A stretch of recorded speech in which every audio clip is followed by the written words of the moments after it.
That's because it's time to talk NFL. 2019 NFL Preseason begins the same night that we're recording this with the annual Hall of Fame game. Taylor has been writing team-by-team previews on gamblingsites.org, recently wrapping up the AFC East. Today, we're going to preview both East divisions, but we can start with the AFC. The New England Patriots, obviously the favorites there. How many games will Tom Brady and company be able to win this year without Rob Gronkowski? So the over-under I'm seeing is 11.5. I'm going to take the over there pretty much every time. The schedule is not super easy, but they do play in the AFC East, so that's a minimum, you think, of 4 wins, and realistically 5 or 6. You know, that's not out of the question. That division is absolute garbage as usual. They have some difficult games. They get Dallas, they get Houston, but they always beat Houston. They get Pittsburgh in the first game of the season. You know, they play the NFC East. So Philly and Dallas are tough games, but they also get Washington and the Giants, which should be wins. You know, it's the Patriots, assuming Tom Brady doesn't suffer some massive decline, which at this point, I don't know if that's ever going to happen. It seems like he's just going to keep doing this forever, considering how many times I and others have written them off and look like idiots in the process. I'm just going to stop doing it. So 11.5. You know, the schedule's easy enough in the beginning of the year to where they could realistically start 8-1 or 7-2. They have a week 10 bye. The schedule gets tougher after that, but if they do go 8-1, they just have to go 4-3 the rest of the way just to get the over. I don't think that's unreasonable at all. So I'm taking the over. I don't want to bet against the Patriots at this point. Yeah, I mean, I wrote down, I was looking through their schedule. I know that they open with Pittsburgh, and traditionally that would be a challenging game. And obviously Roethlisberger had a really good season last year, but they're not quite the same team that they were a year ago. They've traded a piece or two. The challenges that I marked down at Miami in week 2, only because the Dolphins always play up against the Patriots, at least one of the two, usually the game in Miami. And when it's a September game in Miami, that's also going to add to it.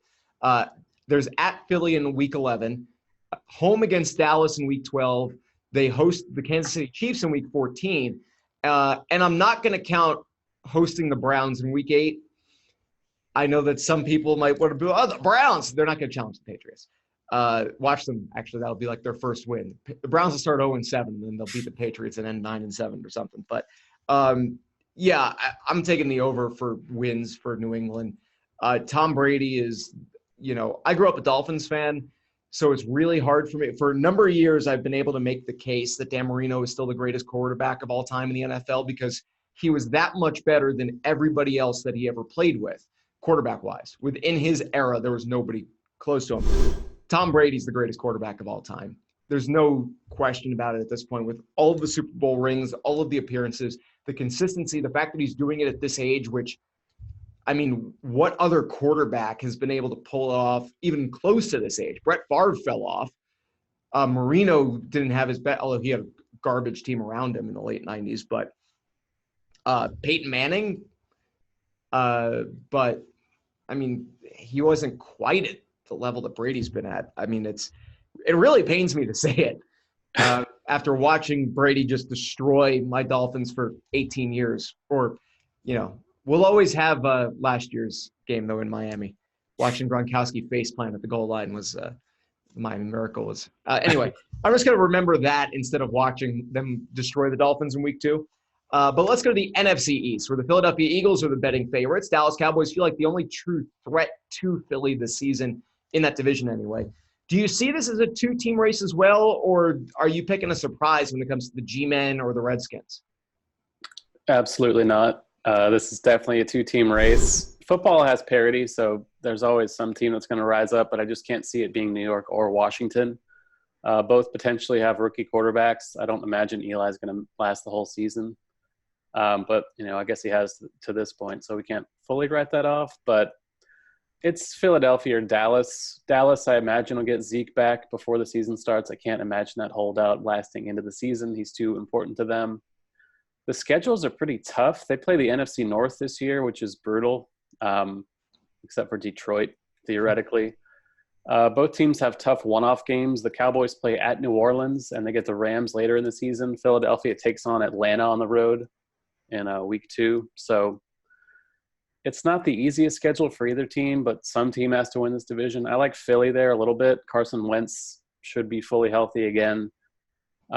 Assuming he can get back to close to his MVP level from a couple of years ago. I think that's still the best team on paper in the division. I'd take Philly, but, if you want to take Dallas, I wouldn't talk you out of that either. Yeah, I agree with you on it. The holdout is kind of the biggest thing for the Cowboys at this point, but that's going to end. As you said, he's too important for them to not pay up, essentially. And they will, and he'll play. He'll be there week 1. It'll be fine.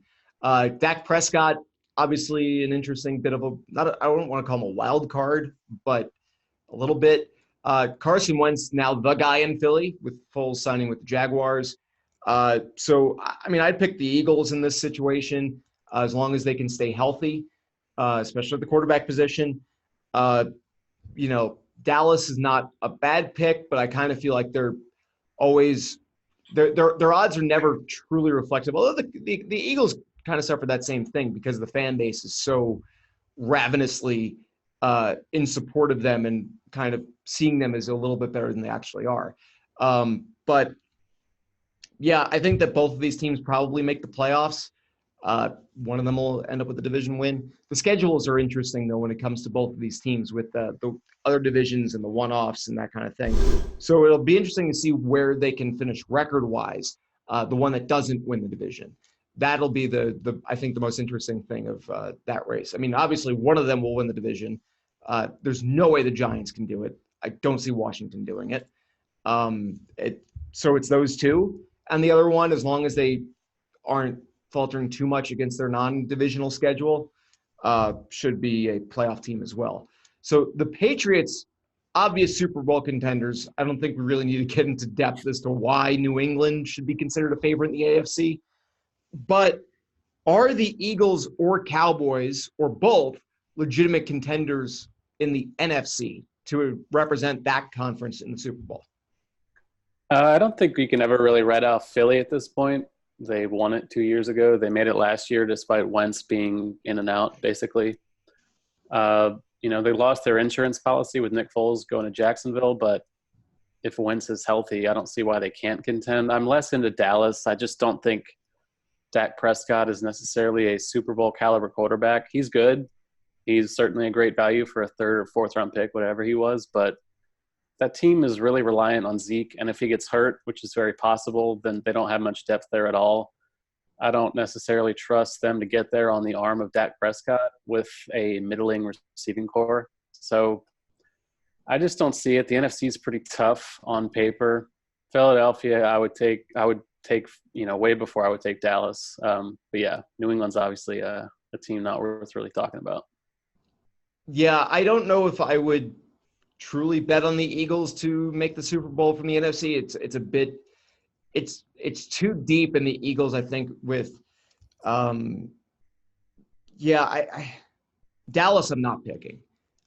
They're kind of in that boat where they're one of those teams where everybody thinks every year that they might break out, they might be back. It's like when we were talking Miami a minute ago.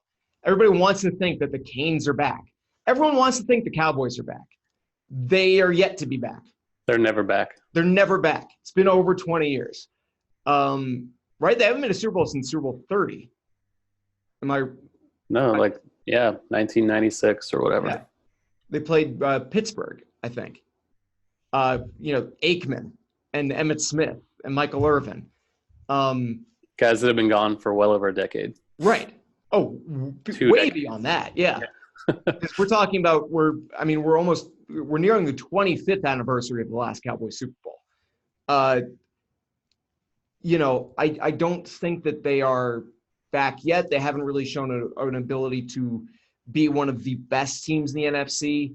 I'd much more quickly buy into the Eagles doing that. I still don't know that I would buy them before I'd buy some of the teams from the other divisions, which we'll get to in the coming weeks. But that's kind of my thing. I'm definitely not a buyer on the Cowboys. Might consider a flyer on the Eagles, but they wouldn't be my favorite. I hope you enjoyed that segment from the Odds On Favorites podcast. If you did, there's plenty more where that came from. Click on the link on your screen now to be taken to the complete podcast from this week, or check out the channel to find the other individual segments. And make sure to like, share, and subscribe to the Odds On Favorites YouTube channel for plenty more sports and sports betting picks, tips, and how-to guides.